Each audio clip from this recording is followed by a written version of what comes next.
8కి వాయిదా వేసింది. మీరు ఎన్నికల నోటిఫికేషన్ ఇచ్చినా మేము విచారణ చేస్తాం కంపల్సరీ అంటుంది. అంటే ఈ లెక్కన ఏమర్థమవుతుంది తెలుసా, ఎన్నికలు వాయిదా పడేటట్లే కనిపిస్తున్నాయి. ఎందుకంటే గతంలో చరిత్ర ఉంది, మహారాష్ట్ర కానీ బీహార్ కానీ ఎన్నికలు రేపో మాపో అన్నప్పుడు కూడా స్టే విధించింది, రద్దు అయిపోయింది మొత్తం. అంటే ప్రధానంగా ఏం చెప్తుంది కోర్టు అంటే, గవర్నర్ దగ్గర బిల్లు పెండింగ్లో ఉంది, ఆయన ఏ నిర్ణయం తీసుకోలేదు, ఓ 10 రోజులు నెల రోజులు ఆగొద్దా, ఇంకా ఎందుకు మీరు ఇంత తొందరగా హడావిడిగా చేస్తున్నారు అనేది ప్రధానంగా కోర్టు ప్రశ్నించింది.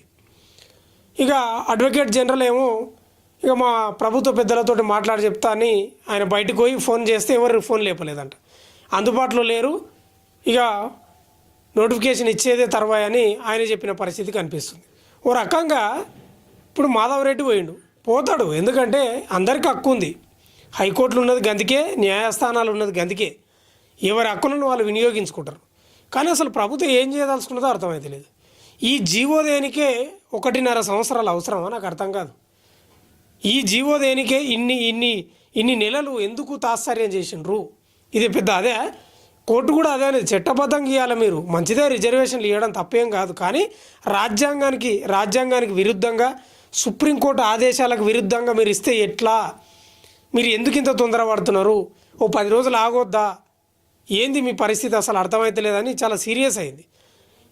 అక్టోబర్ 8కి వాయిదా వేసింది. కానీ ఇక గ్రామాలలో సర్పంచ్ అభ్యర్థులు, ఎంపీటీసీ జెడ్పీటీసీ అభ్యర్థులు కొంచెం జాగ్రత్త ఉండాలి. మీరు పండగకు వరాలు ప్రకటించి దావతులు ఇచ్చి అవి ఇచ్చి పైసలను ఊడగొట్టుకున్నారనుకో ఉత్తకథనే అయ్యేటట్లుంది. ఓ రకంగా ఏమనిపిస్తుంది తెలుసా, ప్రభుత్వం అన్ని నాటకాలే ఆడుతుంది. ఇది సాధ్యం కాని ముచ్చటని వాళ్ళకి తెలుసు. అందుకే కదా పదే కోర్టుకు పోకండి ఎవరు దయచేసి అనేది, కోర్టుకు పోతే వాయిదా పడతాయని తెలుసు వాళ్ళకు. అంటే రాజ్యాంగబద్ధంగా వీళ్ళు పోతలేరు, రాజ్యాంగబద్ధానికి విరుద్ధంగా పోతున్నారని స్పష్టంగా వాళ్ళకు కూడా తెలుసు. నేను ఒకటి మాట అంట, ఇంత ఆపసోపాలు ఎందుకు పడుతుంది ప్రభుత్వం, ఇంత ఇబ్బంది ఎందుకు పడుతుంది, ఊకే పార్టీ పరంగా ఇస్తే అయిపోయాయి కదా, ఊకే పంచాయతీ ఎందుకు మీ నాటకాలు. ఇప్పుడు కోర్టుకు పోయినరు, ఇక వాయిదా పడ్డాయి, పలాని బీఆర్ఎస్ నాయకుడైనా పలాని బీజేపీ నాయకుడైనా వాళ్ళిద్దరు కలిసి కోర్టులో కేసు వేయించారని బదనాలు లేపాలి, ఇంతే కదా మీది ఉంది. అంతే కాంగ్రెస్కున్న లక్షణం అదే కదా, ఇప్పుడు అదే ఆప్షన్ ఉంది. ఇక ఇవన్నీ ఎందుకు పంచాయతీ నాకు అర్థం కాదు. పార్టీ పరంగా ఇస్తే అయిపోయాయి కదా, వాళ్ళు ఇస్తారో సస్తారో వాళ్ళ ఇష్టం. ఇవన్నీ నాటకాలు లాగానే అనిపిస్తుంది, ముందర పడేటట్టు అయితే అనిపిస్తలేదు. అక్టోబర్ 8 అంటే ఎన్ని రోజులు, కళ్ళు మూసి తెరిచేలోపు అయిపోయా.